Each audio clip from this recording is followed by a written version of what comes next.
Hello everyone, welcome to Book Club Preview. I'm Michael, and today we're looking at Unit 10, and we're going to try to finish it, pages 185 to 197. And if we don't get all the way through, that's okay, we can go at our own pace, but at least here is all the information for you. So, page 185, working with ideas and activity 2.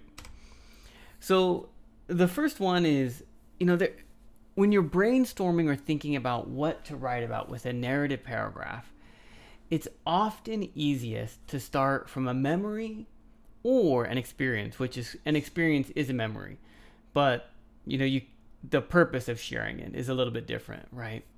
So starting from one of those two areas, there's many different things you can share a story on, and it's even better if the truth is stranger than fiction.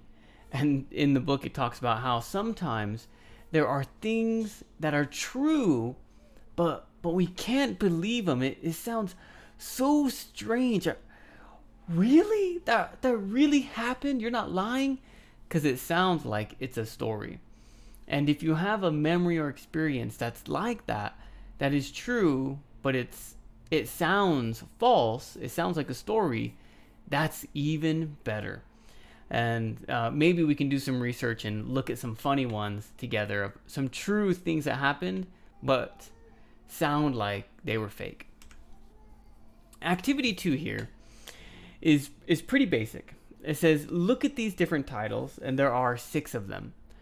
Which title do you think would make the best narrative paragraph? Now, you can pick 1 or 3 or maybe even 5, I guess, but probably 2 or less, or sorry, 3 or less. You can maybe pick 3. Comparing maybe the ones, I don't know, whatever you want. But whichever titles you pick, I want you to explain and share why you think that would make a good narrative paragraph. And of course, we're going to share our whys when we get together. Writer's note here. Man, there's a lot on this little page. Use vivid language. We already talked about this with descriptive paragraphs on describing something, but it's also really important with narrative paragraphs. One note here.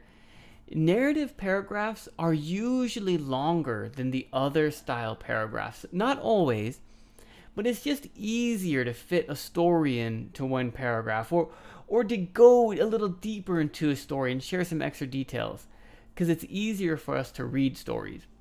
And so when you use vivid language, you want to kind of paint that picture with your words to help people experience what you experienced or see what you saw, feel what you felt.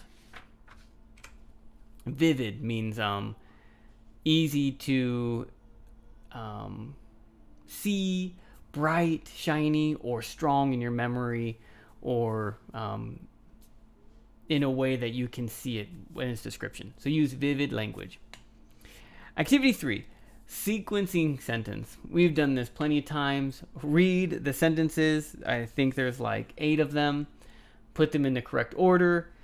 Activity 4, we're going to skip. So you don't have to rewrite the paragraph in the correct order. But of course, if you want extra practice, that will be really helpful for you to rewrite them. So that brings us over to page 188.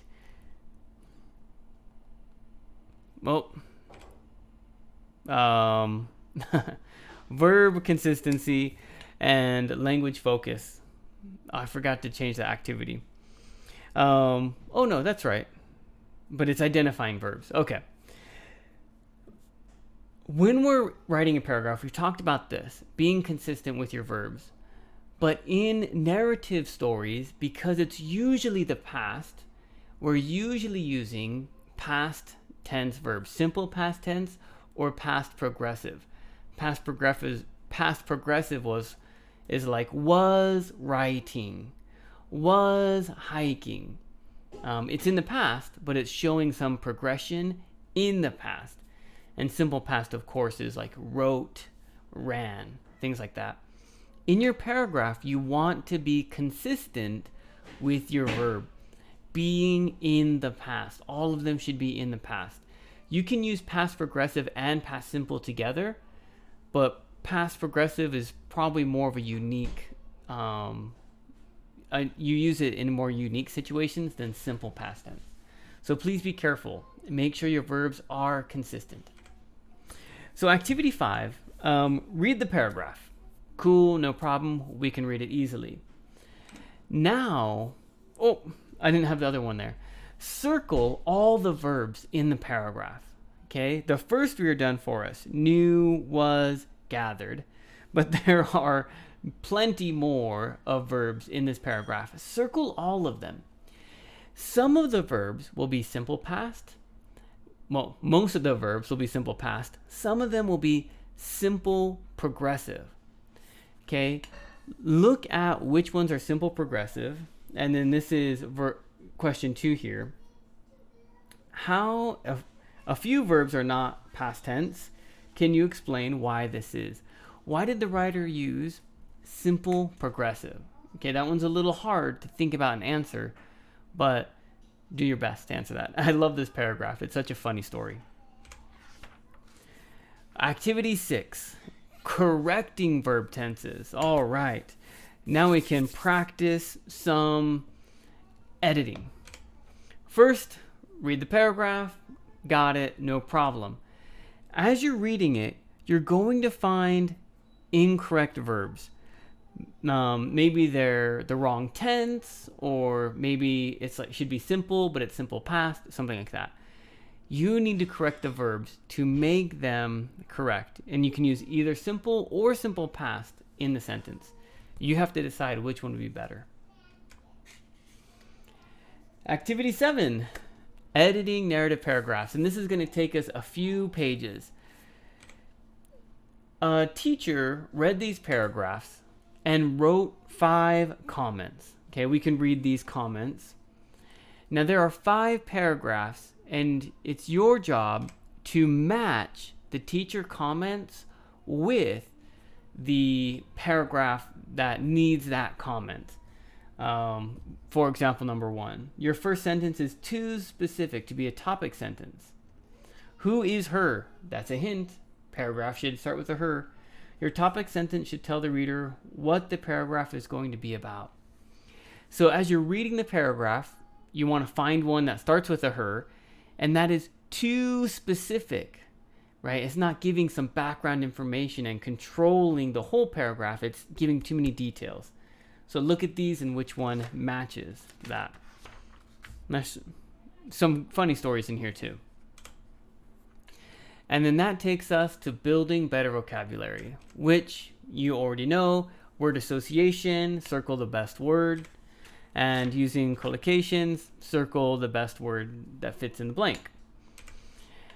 Now, the good stuff. Writing practice. Of course, this is not something you have to do right now. It's something we're going to talk about later and prepare for next or even next week. But I want to have it here so you can start thinking about your paragraph. Of course, as always, every chapter, you can pick your own topic. Pick your own topic, brainstorm about it, get that brainstorm tree going, and circle in and find your best topic and focus in on that. If you need help, you can look at page 197, and there's several different topics, 5 of them, that it gives you to choose from. First, a memorable movie. Now, I'll caution you on this one, because if you pick a memorable movie, try to pick one you think everyone else hasn't seen. If I talk to you about my first time that I saw Frozen, everyone knows that. So when I share my story, it's not going to be that impressive. It's not going to be that special.